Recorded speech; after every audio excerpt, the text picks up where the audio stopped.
Melbourne is one of the world's great cities as there is so much to do both inside the city limits and within an easy drive. Here are some of the top attractions in and around the city of Melbourne. The city is blessed with many museums and art galleries, highlighted by the National Gallery of Victoria and the Melbourne Museum. If you love architecture like I do, you'll love Melbourne's eclectic blend of modern and contemporary buildings and skyscrapers, Art Deco, and the ever-present and well-preserved Victorian architecture.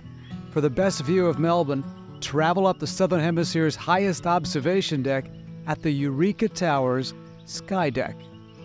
Within the city are two first-class animal attractions, the Melbourne Zoo and the Melbourne Aquarium, called Sea Life. Later in the video, I'll also talk about the nearby Hillsville Sanctuary and the Phillip Island Penguins.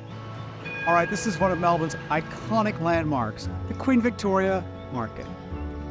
The Queen Victoria Market is divided into different zones, each offering unique shopping experiences.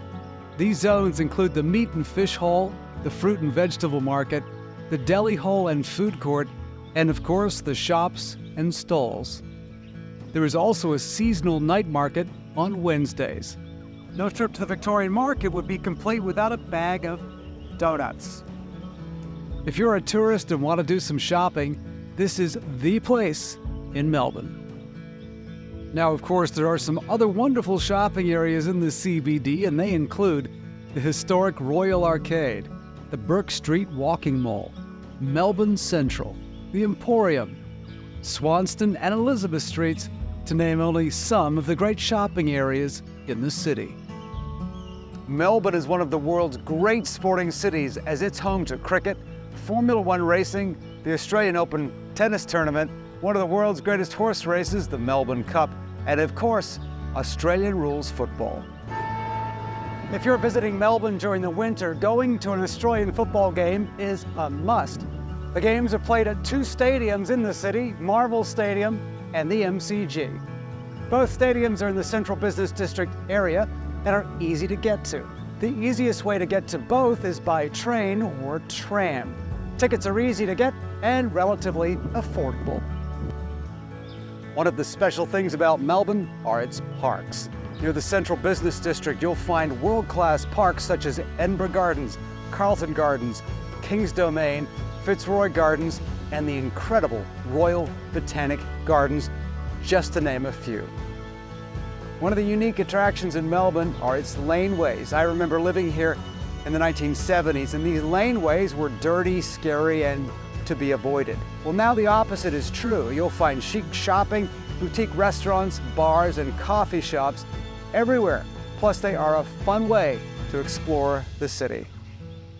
Of course, there are many more things to do and see in this incredible city, but frankly, the city, it's just too large and has too much to do to mention everything in a short video. But a good resource is visitvictoria.com for details on all of the attractions in Melbourne, including nightlife, food, the arts, and sporting events in and around this great city.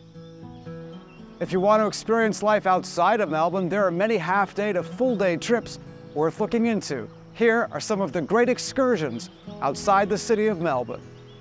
One of the most beautiful day trips from Melbourne is the Great Ocean Road, which is a 240-kilometer stretch of road along the southeastern coast of Victoria.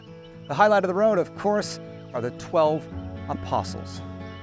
Allow a full day to drive this road and return back to the city of Melbourne, although a better idea, if you have the time, would be to stay a night or two and really enjoy this magical area. South of the Central Business District, along the coastline of Port Phillip Bay, is the Mornington Peninsula. There are many stops that you can make while driving south, such as St. Kilda and Brighton Beach, which, by the way, is where you'll find the famous Brighton Beach bathing boxes. If you're traveling down the Mornington Peninsula, one of the great places to stop is Sorrento. You'll see a pier behind me. Also, the town itself is a great little place to grab a bite to eat. Next to Sorrento is another wonderful place to visit if you have the time, and that is Portsea. One of the best road trips to consider if you're in the Melbourne area is to Phillip Island to watch the Penguin Parade. It is truly, truly a magical experience. Every night after sunset, the penguins waddle up out of the ocean, onto the beach, and then onto the shore, and then scurry off to their individual burrows. But a word to the wise: book early, book online, and dress very warmly.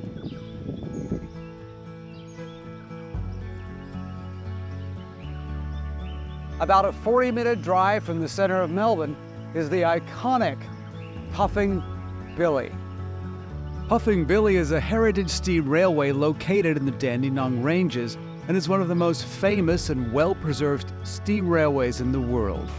The train journey takes passengers through lush forests, fern gullies, and beautiful countryside, providing a glimpse into Australia's railway history and natural beauty. Now, I have to say, this is not just an attraction for kids or young families. I mean, I'm older, and I still love it. Now, remember also, you must buy your ticket online, and it's recommended you arrive about 1 hour before departure. If you love wildlife, then another great day out is to the Hillsville Sanctuary. This sanctuary is a little over an hour's drive from the city, and the place to go if you want to see Australian wildlife up close and personal. There are, of course, many other sights to see close to Melbourne, and this list includes the Yarra Valley, Hanging Rock, Ballarat and Bendigo, the Grampians, Gippsland, and Wilson's Promontory. So there you go, the things to see and do in and around the great city of Melbourne.